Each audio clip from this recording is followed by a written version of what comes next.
त्यामुळे समाजामध्ये दंगे होत नाही. तुम्ही जर त्याला पैसे दिले नाही, उद्या तुमचं तो घर फोडेल आणि चोऱ्या करेल.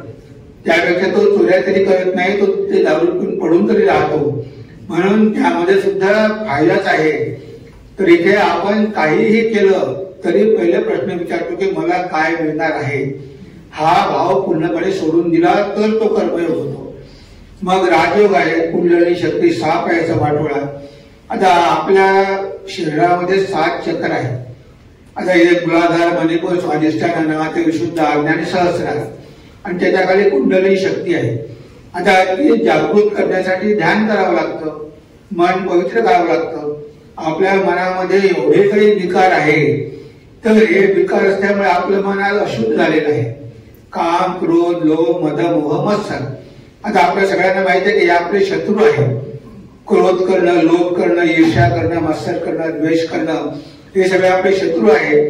पण त्यांना काढून टाकण्यासाठी आपण काही प्रयत्न करतो का? ध्यान म्हणजे काय आहे? मनाचं मंथन आहे. ध्यान केल्यामुळे आपण हे मनातले विकार काढून टाकू शकतो, मनाला पवित्र करू शकतो, मनाला एकाग्र करू शकतो, मनाला शांत करू शकतो. त्यामुळे दररोज ध्यानाचा अभ्यास केला पाहिजे, हे आपल्याला ध्यान सांगतो. आणि तिथे जे आपण बघतो की सूर्य उगवता, तो ज्ञान मार्ग आहे. म्हणजे आपल्या बुद्धीमध्ये विवेक पाहिजे. आता भगवंताने आपल्याला बुद्धी दिलेली आहे, पण काय अनित्य आणि काय नित्य हे आपण ठरवू शकत नाही. म्हणजे जे काही आपण बघतो, जे काही ऐकतो, ते सगळं अनित्य आहे. ते 2 दिवसाचं आहे, ते स्वप्नासारखं आहे, ते काही कायमचं राहत नाही. मग सत्य काय आहे? आपलं जे खरं स्वरूप आहे, जे आत्मस्वरूप आहे, चैतन्य स्वरूप आहे, परमेश्वर आहे, तोच एकमात्र सत्य आहे. बाकी सगळं बदलत राहतं, पण तुमचं जे स्वरूप आहे ते बदलत नाही. शरीर गेलं तरी आत्मा मरत नाही. तो आत्मा पुन्हा शरीर धारण करतो आणि त्याचा हा प्रवास सुरूच राहतो. ह्या जगामध्ये राहून आपण शिकलो पाहिजे. बघा, गौतम सिद्धार्थ काय कमी होतं? राजकुमार होता, सगळं ऐश्वर होतं, सगळं काही होतं. पण जेव्हा तो महालाच्या बाहेर पडला, त्याला एक कुष्ठरोगी दिसला. त्याने विचारलं सारख्याला, अरे म्हणे हे काय आहे? म्हणे हे रोग आहे. तर म्हणे हे सगळे रोग मला पण होणार का? म्हणे ज्यानं शरीर धारण केलं त्याला रोग होणारच आहे. मग ते समोर गेला, त्याने म्हातारा काठी घेऊन चाललेला आहे. आणि हे काय आहे? ज्यामुळे त्याचा आता वय झालेलं आहे, म्हातारा आहे, तो चालू शकत नाही, काठीचा आधार घ्यावा लागतो. मग मला पण तसं म्हातारा व्हावं लागेल का? आणि हो, सगळ्यांनाच व्हावं लागेल. आणि मग बघितलं की 4 जण घेऊन जात आहे, रामनाम सत आहे, रामनाम सत आहे. आणि हे काय आहे? झालं, त्याचा ग्रंथ आटोपला. मला पण मरावं लागेल का? म्हणजे हो, सगळ्यांनाच मरावं लागतं. आणि तो धडा त्यांनी घेतला नाही. मला काहीतरी शोधून काढायचं आहे की जे कधी मरणार नाही. सगळं काही सोडून बोधगयेला जाऊन त्या वृक्षाखाली बसून त्यांनी निर्वाण प्राप्त करून घेतलं. म्हणजे शेवटी जीवनाचं ध्येय प्राप्त करून घेतलं. त्याने मुक्त झाले आणि बहुजन हिताय बहुजन सुखाय 80 वर्षापर्यंत ते आपल्या संधीत जगाला घेत राहिले. त्यांचा पण अष्टांग योग आहे भगवान बुद्धाचा, आणि पतंजलीचा पण अष्टांग योग आहे. यम, नियम, आसन, प्राणायाम, प्रत्याहार, धारणा, ध्यान, समाधी. तर हे सगळं ज्ञान आपल्याकडे आहे. तर हा झाला ज्ञान मार्ग, म्हणजे विचाराचा मार्ग. आपण उपनिषद वाचली पाहिजे, आपण भगवद्गीता वाचली पाहिजे. आणि हे सगळं जे सांगितलं उपनिषदांमध्ये ते काय? ज्ञानच आहे. म्हणजे वेदांत म्हणजे काय? आपल्याविषयी ज्ञान. लॉ ऑफ कर्मा, रिबर्थ, पुनर्जन्म किंवा कर्माचा सिद्धांत. जसं कराल तसं भोगाल, जे पेराल तेच उगवेल. स्वामी एका ठिकाणी म्हणतात की तुमचे वाईट कर्म, तुमचे वाईट विचार आणि तुमचे वाईट शब्द जर एखाद्या वाघासारखे तुमच्यावर झेप घ्यायला टपून बसलेले असतील, तसे तुमचे चांगले कर्म, चांगले विचार आणि चांगले शब्द हजारो लाखो देवदूतांसारखे तुमचं रक्षण करण्यास नेहमीच सज्ज आहे. तेव्हा आपण आपलं भविष्य घडवतो कशामुळे? काया वाचा मनसा. आपण शरीराद्वारे, मनाद्वारे, वाणीद्वारे जे काही करतो ते कर्मच आहे. आणि हे कर्मच आपलं भवितव्य घडवत असतात. म्हणून आपण काया वाचा मनानं जर चांगले कर्म केले, चांगले विचार केले, चांगले कर्म केले, पुण्यकर्म केले आणि चिंतन केलं, भगवंताचं चिंतन केलं, लोकांसोबत चांगलं चांगल्या प्रकारे बोललो, वाणीद्वारे आपण लोकांना प्रसन्न केलं, त्यांची मनं जिंकून घेतली, तर बघा हे चांगली कर्म आहे. लोकांना चांगल्या गोष्टी सांगणं हे सुद्धा एक सत्कर्म आहे. लोकांना ज्ञान, आपलं जे काही चांगलं माहिती आहे ते लोकांशी शेअर केलं पाहिजे, म्हणजे मग समाजामध्ये परिवर्तन घडून येईल. म्हणून तर स्वामीजींनी रामकृष्ण मठ आणि मिशनची स्थापना केली की ह्या विचारांचा सगळीकडे प्रचार आणि प्रसार व्हावा, सगळ्यांना आपली संस्कृती, आपला धर्म कळावा. जेव्हा स्वामीजी 4 वर्ष अमेरिकेत राहिले, अमेरिकेतून परत आले, तेव्हा त्यांच्या एका अमेरिकन शिष्याने विचारलं, म्हणजे स्वामीजी तुम्ही 4 वर्ष अमेरिकेत काढले, एवढं ऐश्वर, एवढी लक्झरी आणि जातीवाद नाही, गरिबी नाही, आता तुम्ही भारतामध्ये जात आहे, तिथे काय अंधविश्वास आहे, दारिद्र्य आहे, अज्ञान आहे, आता तुम्हाला भारताविषयी काय वाटते? तेव्हा स्वामीजी म्हणाले, when I left India, I loved my country. But now, after spending 4 years in America and Europe, now when I am going back to my country, now the water of India is holy to me, dust of India is holy to me, the air of India is holy to me. India is the land of saints and sages. India is a पुण्यभूमी. तर या पुण्यभूमीमध्ये आपण जन्माला आलेलो आहोत. हे एक तीर्थस्थान आहे. सगळ्या जगातले लोक भारतामध्ये तीर्थस्थान म्हणून येतात, तेव्हा भारताला एक भेट देऊया. त्यांना वाटते की हे पिलग्रिमेज आहे, भारतामध्ये येतात. आणि आपण भारतामध्ये राहून सुद्धा ह्या गोष्टी आपल्याला माहिती नसणं म्हणजे हे थोडं दुर्भाग्य आहे.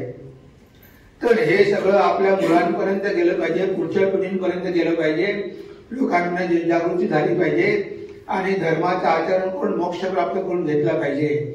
त्यासाठी 4 आश्रम पण आहे, 4 पुरुषार्थ आहे, धर्म, अर्थ, काम आणि मोक्ष, ब्रह्मचर्य, गृहस्थ, वानप्रस्थ, संन्यास. तर हे सगळे आपल्या शास्त्रामध्ये सांगितलेले आहे कर्तव्य. पण आपल्याला या सगळ्या गोष्टींची काहीच माहिती नसते आणि ते जाणून घेण्याची मनामध्ये इच्छा पण नसते. पण जेव्हा अशा प्रकारचे आपण कार्यक्रम अटेंड करतो तेव्हा त्यामधून आपल्याला बरंच काही शिकायला मिळतं. म्हणजे आपला इतिहास, किल्ले बघितल्यानंतर इतिहास कळतो की त्या लोकांनी केवढा संघर्ष केला, म्हणजे हिंदी स्वराज्य स्थापन करून आपल्याला वाचवलं, पण त्यांचं केवढं मोठं बलिदान आहे त्यामागे.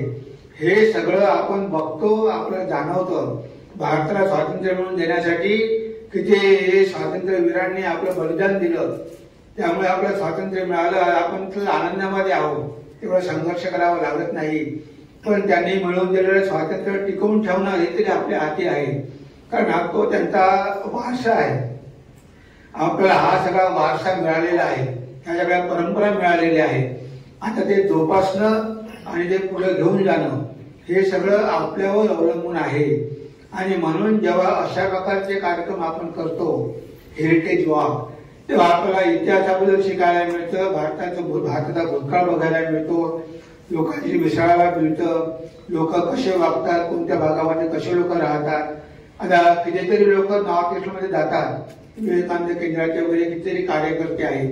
त्या नॉर्थ ईस्टमध्ये तेवढं त्यांचं मोठं कार्य सुरू आहे केंद्राचं.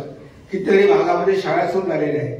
आता तिथे जवळजवळ 75% आदिवासी कन्व्हर्ट झालेले आहे, ख्रिश्चन झालेले आहे.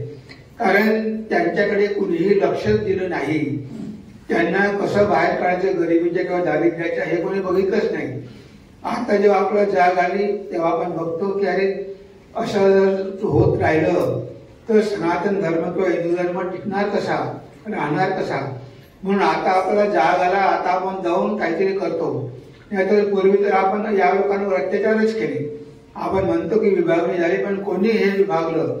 ब्राह्मण, क्षत्रिय, मराठा, शूद्रांना काही स्थान नाही, घरी येऊ द्यायचे नाही, त्याला ग्लासनं पाणी पिऊ द्यायचे नाही, त्याला मंदिरात जाऊ द्यायचे नाही, त्याला गोड्या पाण्यामध्ये जाऊ द्यायचे नाही. म्हणजे एवढे निर्बंध त्यांच्यावरती लादण्यात आली, एवढे अत्याचार त्यांनी सहन केले.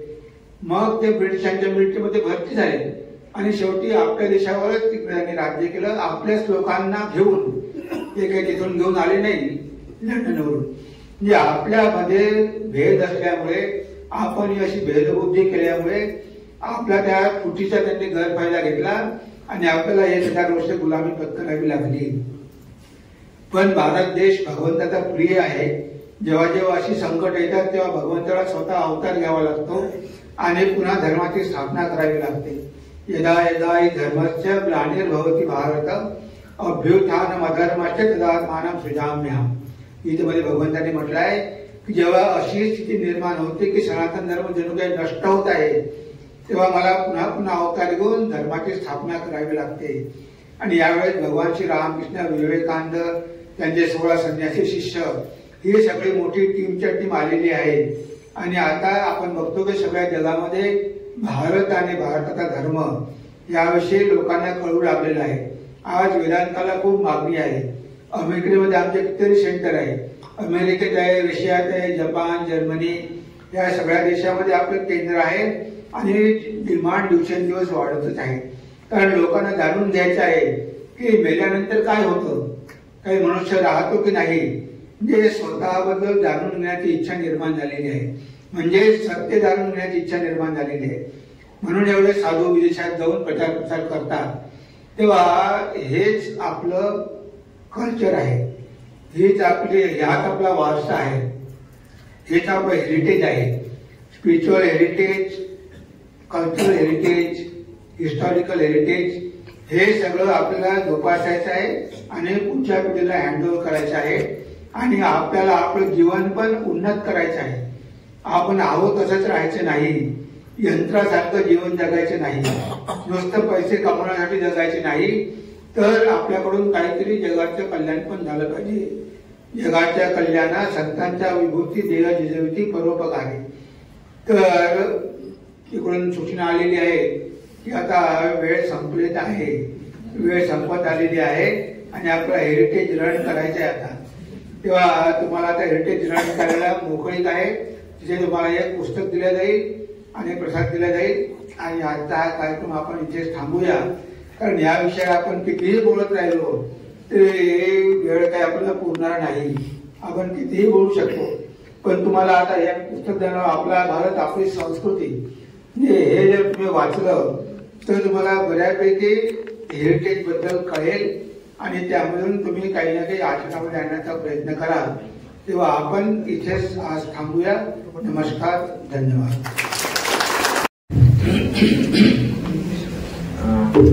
खरं म्हणजे हे भाषण संपूच नाही असं वाटत होतं. स्वामीजी अजून घड्याळाकडे बघत होते आणि जे सोपा विषय अवघड करून सांगतात त्यांना प्राध्यापक म्हणतात आणि जे अवघड विषय सोपा करून सांगतात त्यांना स्वामीजी म्हणतात. त्यामुळे आपल्या लक्षात तो फरक आलाच.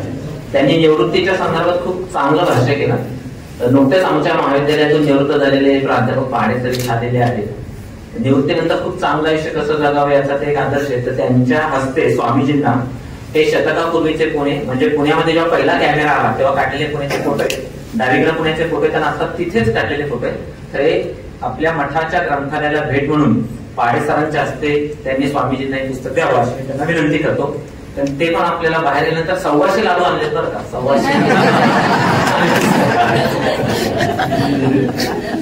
आम्ही शेअर करायला तयार आहोत.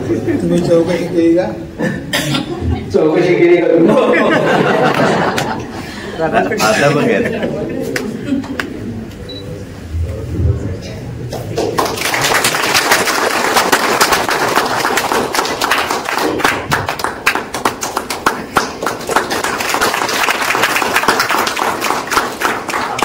वरती जे मंदिर आहे ते आपण पाहणार आहोत. नंतर हा परिसर पाहणार. हेमंत जाधव सर बाहेर उभे आहेत, त्यांचा आवाज खणखणीत आहे. आंब्याच्या झाडाखाली जी सावली आहे तिथं आपण सगळे जमूया आणि मग तिथे ते उरलेली सगळी 2 लाईन माहिती देते सगळे.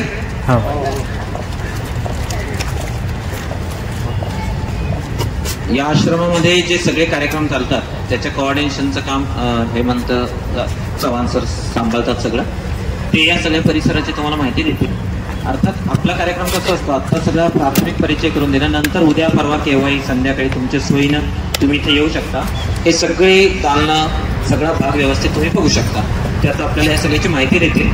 ते म्हणाले त्यांना माईकची गरज नाही, त्यांचा आवाज जर शेवटपर्यंत ऐकू नाही गेला तर आम्ही त्यांना माईक देतो.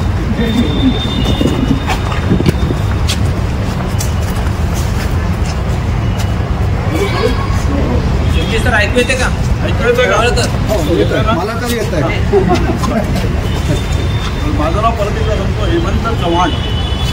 त्यानंतर यांच्याकडे आहे. तुम्हाला मठाची कधी काही माहिती लागली, काही कार्यक्रम लागले, फोन करू शकता.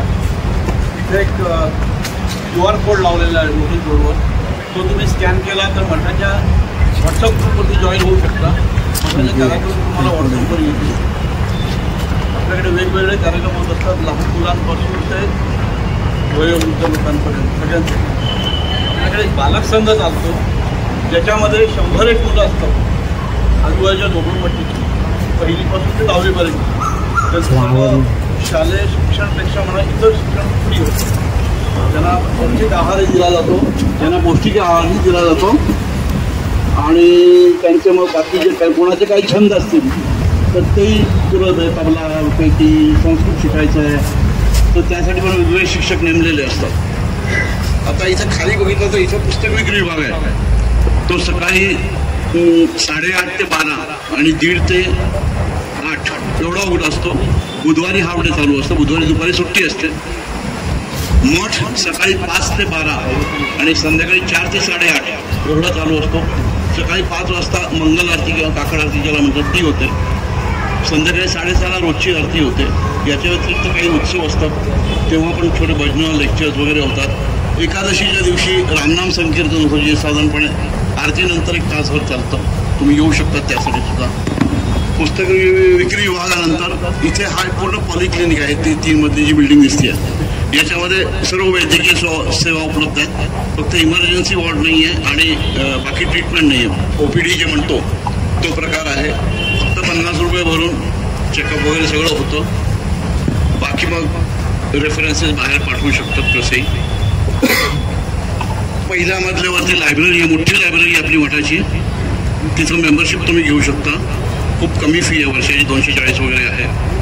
पुस्तकं तुम्ही घरी घेऊन जाऊ शकता 15 दिवसासाठी आणि त्यानंतर फोनवर रिन्यू करू शकता किंवा येऊनही रिन्यू करू शकता. पुढे तिकडे बालक संघ चालतो. वरती 2nd फ्लोअरला अभ्यासिका आहे. जे बाहेरगावची मुलं आपल्याकडे इथं UPSC MPSC करणारी आफ्टर ग्रॅज्युएशन त्यांना अतिशय स्वस्त दरामध्ये इथं अभ्यासिका उपलब्ध आहे. सकाळी 6 ते रात्री 6 पर्यंत.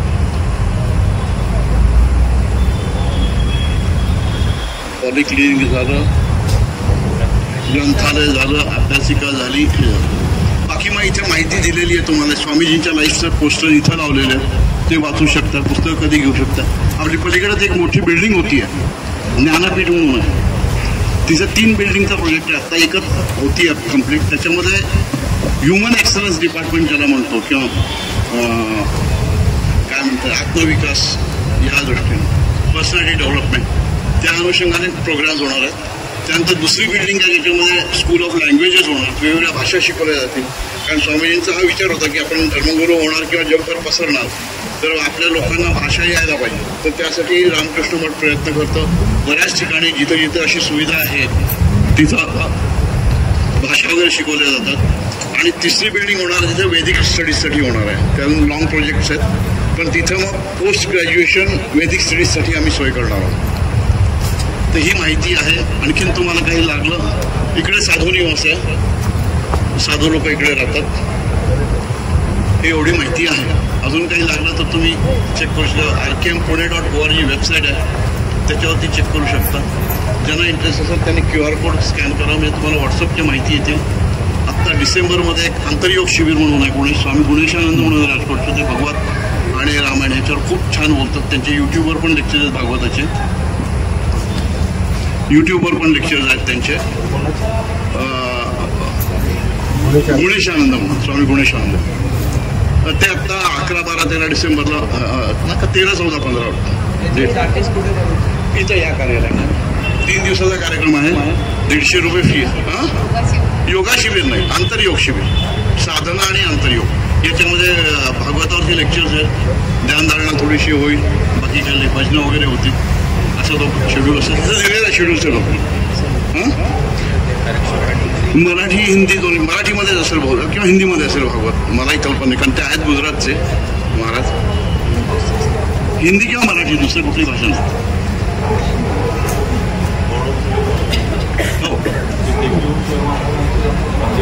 हो ते कोविडच्या आधी व्हायचे भरपूर कार्यक्रम व्हायचे. श्रावण मास व्याख्यानमाला असायची आमच्याकडे.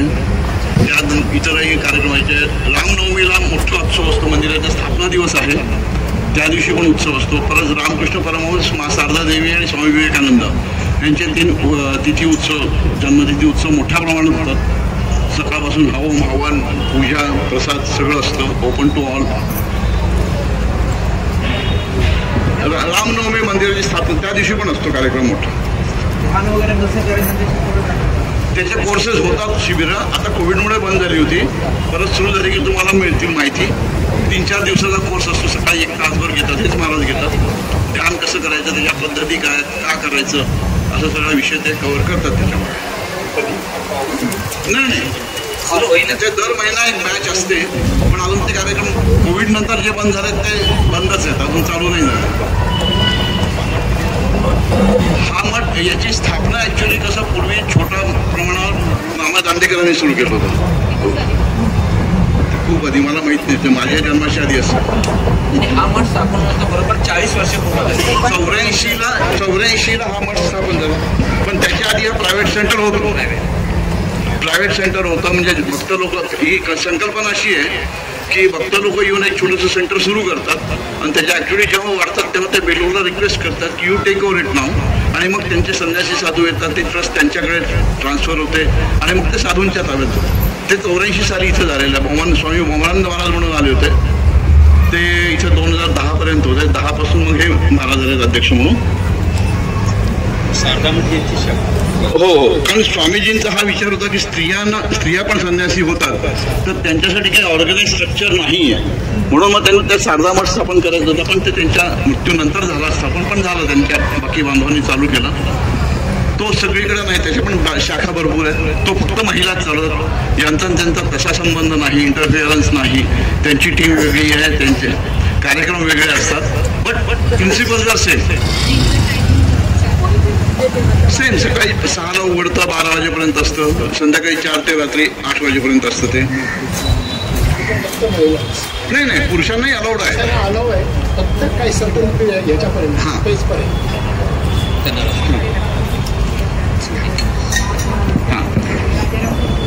आता ज्यांना हा सगळा परिसर बघायचा आहे, तुम्ही सगळ्यांनी तो पाहून घ्या. नंतर कोणाला परत पाहिल्यानंतर काही शंका असेल तर तुम्ही सरांना नंतर भेटा.